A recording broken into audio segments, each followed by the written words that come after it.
Nishukuru sana His Excellency the President kwa heshima kubwa, kwa sababu ingawaje kama community yetu hatukuweza, hata kama ulikuja hapa Kisii more than 200 times in your campaign period as a deputy president, na tulijua ulikuwa na shida nyingi ukiwa deputy president, hata kama wa Kisii hatukukupatia ile tungefaa kukupatia.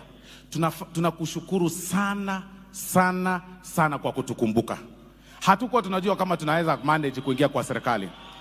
Leo hii tunafurahia tuko na CS. Leo hii tunafurahia tuko na Solicitor General. Tuko na CASs watatu. Tuko na position different boards. Mpaka chairman wa KenGen, maneno ya stima, anatoka sehemu ya Kisii. Hata wale ma CASs umetupea, ile ingine umetupatia another very powerful, very integral ministry ya interior kupitia mtoto hapa nyumbani Millicent Omanga. Tunakushukuru sana Your Excellency kwa kutukumbuka in that format. Going forward Your Excellency, kwa hii miaka 5 sisi tumejifunza na mwalimu wetu Mheshimiwa Rigathi Gachagua, our deputy president, ambaye mimi nilikuwa bungeni na yeye last time. Ameshinda kitufunza. Ametuambia going forward sisi kama jamii ya Mkisii tujue vile tunapiga kura, tujue vile tuna operate na tujue vile tunajifunza. Mwalimu wetu naibu wa rais, vile umeona mwenendo yetu haijakuwa mbaya. Last week kulikuwa na maandamano. Haukuona Kisii, haukuona Nyamira na hautawahi yaona, kwa sababu tumeanza kujifunza. Tumesema sisi wa Kisii ni watu wa kufanya kazi. Hatutaki kuingia kwa barabara. Ile maandamano ilifanyika kule Nairobi, watu ambao waliumia, jamii moja ambayo iliumia ni ya Wakisii. Matatu zetu hazikuenda kazi. Mama mboga ambao wanaishi Kawangware, wanaishi Kangemi, hawakwenda kazi. Mimi kama mbunge na hawa wabunge wenzangu wanajua ile uchungu. Tumepigiwa simu tuende michango ambazo magari zilivunjwa na ni za loan na ni za Wakisii. So sisi hatuwezi afford kuingia kwa barabara na kuweka sufuria kwa kichwa. It is not possible. Sisi hatuwezi fanya namna hiyo. And that is why Your Excellency tunasema jamii hii imejitenga na jamii ya kupiga watu mawe na kungoa reli. Hatutaki kukubali namna hiyo. Your Excellency, ya pili.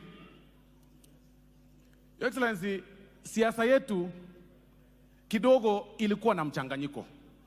Nataka niombe msamaha sana on behalf ya mandugu zetu wengine ambao walikuwa kwa serikali, ambao walikukosea na wakakosea Mheshimiwa Rigathi. Mimi nakuja kwa heshima kubwa kwa niaba ya hawa wenzangu. Tunaomba msamaha kwa heshima kubwa. Ile makosa ilitokea na tumeona kweli umetusamea kwa sababu umetukumbuka. Ninakumbuka His Excellency Rigathi Gachagua, wakati mmoja ulivamiwa, ukashikwa, ukakuwa banged vibaya sana. Na nakumbuka hiyo wakati, kwa sababu huko naibu wa rais, ulikuja kwangu ukakuja kununua umbwa ndio iweze, kwa sababu niko na umbwa nyingi, ndio iweze kukaa kule kwako iweze kuchunga boma yako. Na ukalipa, ukapata umbwa ni kidogo, ukasema baada ya miezi 2 utakujia.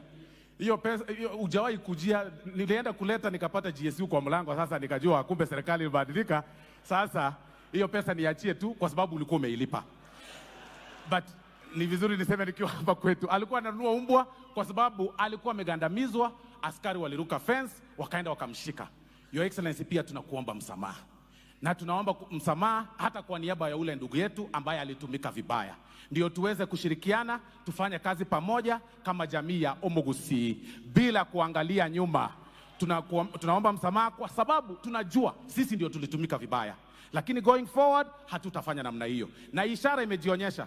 Ukiangalia hapa, magavana wote na ni waazimio wako hapa. Hawaendi kule kwa maandamano. Wote wameamua kufanya kazi na wewe. Na hiyo ndio tunataka, ndio tuendelee kufanya kazi pamoja bila maneno ya kuharibu vitu nyingi.